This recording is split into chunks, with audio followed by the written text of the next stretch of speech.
If you've been told things aren't that bad in Western North Carolina, you've been told a lie. I've got people with boots on ground who live there, friends of mine, who are sending me pictures and videos, and it is apocalyptic. Remember, guys, I went to school there. I know people who live there. At this point, I know people who died there.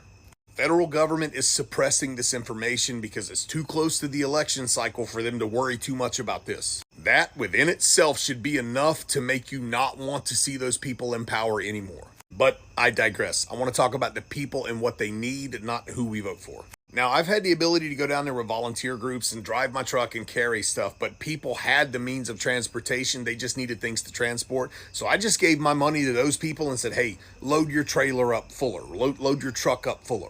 And if you can do that, I'm begging you to do so, because I'm telling you, I've never seen or heard of anything like this. Not only that, FEMA just isn't doing anything, which is odd because these are the taxpayers who paid the taxes that they just gave to Zelensky for his quick visit to the White House. Look, I care about the people of Ukraine, but I care about the people of North Carolina and the United States of America more. Much more. If that makes me a bad person in your eyes, I don't care. What I'm asking you guys to do is find these videos on TikTok. The videos that people are showing of mudslides, the videos that people are showing of things as they are currently right now. Share them and share them on other apps as well. Because the federal government is suppressing this information on all of the apps that they actually own, whether it's de facto or however you want to look at it. Remember a few months ago when they said TikTok was dangerous? This is what they were talking about. It's not dangerous to us, it's dangerous to them. Because it's too close to November for them to have anyone understanding that they are simply not doing anything at all about the taxpayers that are suffering.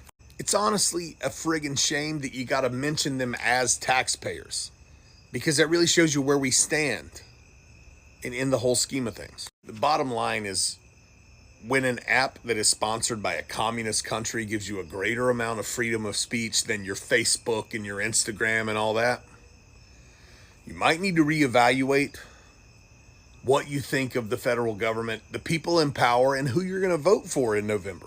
Frankly, if they're going to suppress the situation of the people that literally pay their salary in order to make sure it doesn't interfere with November, that would just be a guaranteed reason for me not to vote for them in November. And the only reason that's relevant is because it's not like November, whatever it is, 11th is going to happen, and then Western Carolina is going to turn back into a fucking pumpkin. This is going to go on for months. It's going to last a while, and they're going to need the help. So you need to choose carefully who you choose. But before any of that happens, you need to call your elected representative and let them know this is not cool. We need aid in that part of the state.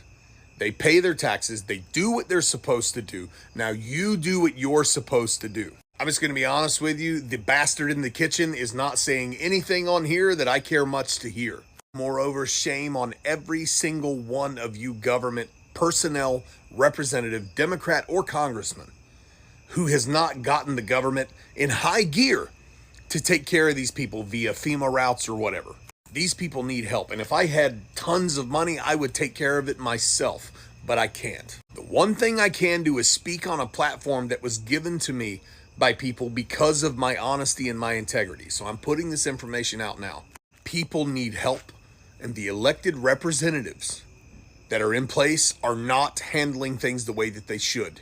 We need to call those elected representatives and make this happen. Make sure they understand that their ability to be in office the next term is on the line for this. And whenever this is over, maybe we need to reevaluate whether we want to give half of our income to such dishonest people and then beg them to let us have a little bit of it back when we're in our weakest possible state. If you're in Western North Carolina, my heart goes out to you. I hope this does something to help you. I don't know if it will. I don't know if it won't. And I don't care if they shut me down for saying this. Piss on this platform. It doesn't mean anything to me if you guys don't have clean water and electricity to file for your $750 stipend that you can't spend, because the store is washed away. What matters to me is you guys understanding that I'm paying attention and I'm doing my best to help out in some sort of way, no matter how minor that might be. For those of you out there who know me, call me if I can help. You know that I will. I wish there was more that I could do right now.